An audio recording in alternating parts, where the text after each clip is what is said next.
Food poison ನಿಂದ ವಿದ್ಯಾರ್ಥಿ ಸಾವು ಪ್ರಕರಣ. ಫುಡ್ ಪಾಯ್ಸನ್ ನಿಂದ ವಿದ್ಯಾರ್ಥಿ ಸಾವನ್ನಪ್ಪಿದ ಪ್ರಕರಣ ಮಂಡ್ಯದ ಮಳವಳ್ಳಿಯ ಟಿ ಕಾಗೇಪುರ ಗ್ರಾಮದಲ್ಲಿ ಆಗಿದ್ದಂತಹ ಘಟನೆ ಇದು. ವಿದ್ಯಾರ್ಥಿ ಮೃತಪಟ್ಟ ವಿಚಾರ ಕೇಳಿ ದುಃಖವಾಗಿದೆ.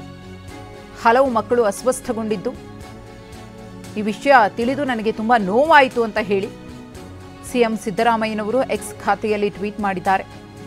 ನನ್ನ ಗಮನಕ್ಕೆ ಬಂದ ಕೂಡಲೇ ಡಿಸಿಯವರ ಜೊತೆಗೆ ನಾನು ಮಾತನಾಡಿದ್ದೇನೆ. ಹಾಗೆಯೇ ಅಸ್ವಸ್ಥಗೊಂಡಿರುವಂತಹ ಮಕ್ಕಳಿಗೆ ಸೂಕ್ತ ಚಿಕಿತ್ಸೆಯನ್ನು ನೀಡುವಂತೆ ನಾನು ವ್ಯವಸ್ಥೆ ಮಾಡಲು ಸೂಚಿಸಿದ್ದೇನೆ ಎಂದಿದ್ದಾರೆ. ಅಷ್ಟು ಮಾತ್ರವಲ್ಲ, ಈ ಘಟನೆಗೆ ಯಾರು ಕಾರಣಕರ್ತರಿದ್ದಾರೋ ಅವರ ವಿರುದ್ಧವೂ ಕೂಡ ಕಠಿಣ ಕ್ರಮವನ್ನು ತೆಗೆದುಕೊಳ್ಳುವಂತೆ ಸೂಚಿಸಲಾಗಿದೆ. ಮೃತಪಟ್ಟ ಬಾಲಕನ ಕುಟುಂಬಕ್ಕೆ ಸೂಕ್ತ ಪರಿಹಾರವನ್ನು ನೀಡುತ್ತೇವೆ. ಈಗಾಗಲೇ 3 ಆರೋಪಿಗಳನ್ನು ಬಂಧಿಸಿರುವ ಪೊಲೀಸರಿಂದ ತನಿಖೆ ಕೂಡ ನಡೀತಾ ಇದೆ. ಬೇರೆಡೆ ತಯಾರಿಸಿದ ಆಹಾರ ಸೇವಿಸುವ ಮುನ್ನ, ಅದರಲ್ಲಿಯೂ ಚಿಕ್ಕ ಮಕ್ಕಳಿಗೆ ಆಹಾರವನ್ನು ಕೊಡೋಕು ಮುನ್ನ ಬಹಳ ಜಾಗೃತಿಯನ್ನು ವಹಿಸಬೇಕು.